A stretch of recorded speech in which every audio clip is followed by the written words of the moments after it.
We're going to take a look at a couple more examples of molarity and dilution calculations now. So remember with molarity, molarity is moles per liter. So moles being a way to count particles, and then liters being a way to easily measure in lab. And so we have that over on the side here. So a couple of things we can do with molarity.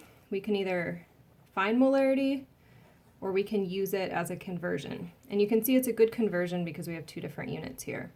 So question here, what is the molarity? So I'm immediately thinking molarity equals moles over liter of a solution made from 14.5 grams of NaCl with water to make 2.0 liters of solution. So as I read through this, I want to make sure that my units match up with the moles and the liters that I need. So first I'm thinking this, but next I notice that I have grams of solute and I need to get that into moles of solute. So I'm going to take my 14.5 grams of NaCl. Grams of NaCl need to convert to moles of NaCl. Grams per mole, I'm thinking, hey, I've seen that before. Grams per mole is a molar mass conversion, so I know to go to the periodic table to find that. So I find the molar mass of sodium chloride, which is 58.44, always per 1 mole, and that gives me 0.2481 and more digits after that, moles of NaCl. Keep your 3 significant figures from the 14.5 here. Now I'm ready, third of all, to plug in my moles over my liters. So molarity is going to be 0.2481 moles over 2.00 liters. And the way I would write my final answer then is 0.124 molarity. And it's good practice to put down the solute, so I wrote the NaCl there. And I can see there that this was my moles over my solution. Don't forget, hidden in this M is both moles and liters. So that's an example of finding molarity. Notice this is what is the molarity, what is the concentration, what is the molarity in those problems. Over here where I want to use molarity, let's just go ahead and skip to the hardest problem on the page, maybe here. So it says how many grams of MgF2 are needed to make 100 milliliters of 0.1 molar MgF2 solution. And so here's the difference here. Here the molarity is given, and I want to use it as a conversion. So let me grab another sheet of paper here. And I'm going to write down what I've got. So I'm looking for grams of MgF2. I need 100.0 mils. I have this 0.1 molar MgF2 solution. And so that's what I'm given. So as I look at this and try to figure out what to do with it, I want to recognize that molarity could be written another way. I could write that molarity as 0.11 moles of MgF2 per 1 liter of MgF2. So that's just taking this and writing it in a different way. If that's a conversion, that means I want to start with this 100.0 milliliters. So that milliliters is what I'm going to start with. I want to use this conversion. That means I need to get from mils into liters. So follow your units down, mils to liters. 1,000 mils, 1 liter.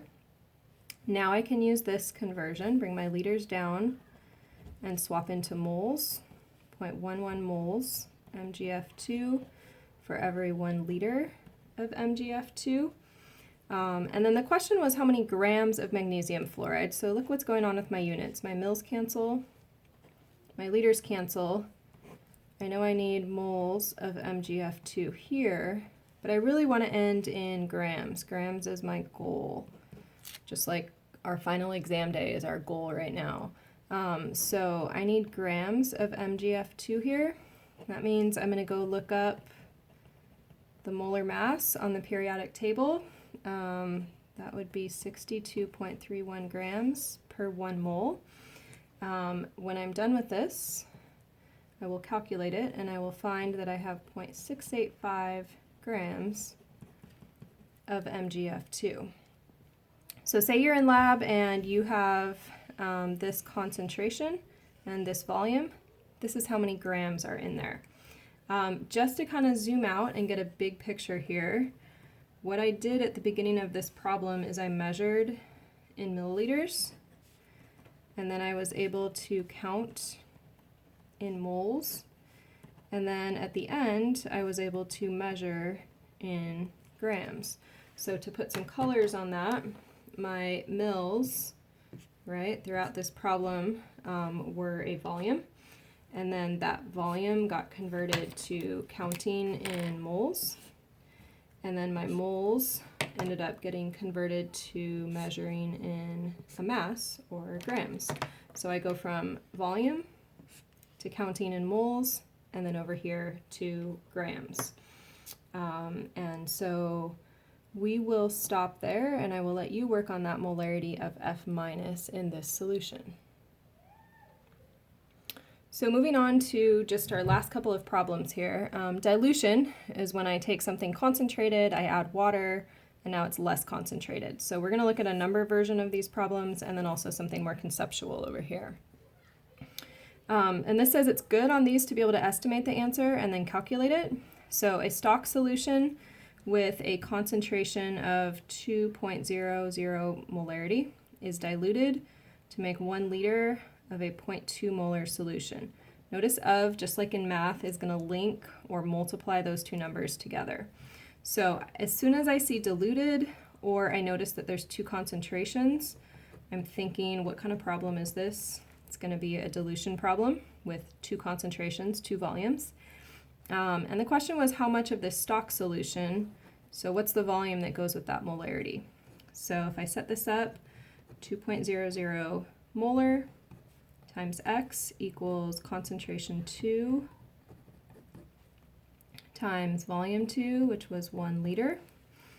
We know we're going to end up with more solution than we started with, so I would say X is less than 1 liter. That's my estimate. And when I go to calculate this, I will find that my molarities cancel, and I will come up with 0.0100 liters. So indeed, my X was less than 1 liter, actually 1/100th of it. So that's an example of a dilution calculation. Over here, we can think about it a little bit more conceptually. So a 20 ml sample of 4 molar NaCl is in a beaker. So let's think about that being 20 mils of something with some solute in it, okay? I want to cut that concentration in half, make it 2 molar. So I could set up calculations for that, or I can go, hey, if I cut it in half, that's going to mean that I need to double my volume. Did I change the salt? Did I add any salt as I diluted it? I did not. I don't add solute when I dilute. So I've got those same 4 particles floating around in there, and that would be my dilution. The volume increases, and the concentration is going to decrease. And just to prove to you that this is right, C1V1 equals C2V2. Concentration 1 was 4 molar times 20 mils equals concentration 2, which is 2 molar times X. And when I solve for that X, I get 40 mils. And sure enough, that's what I have down here for my 40 mils. So you can try that out on the rest of the problems here on this dilution slide.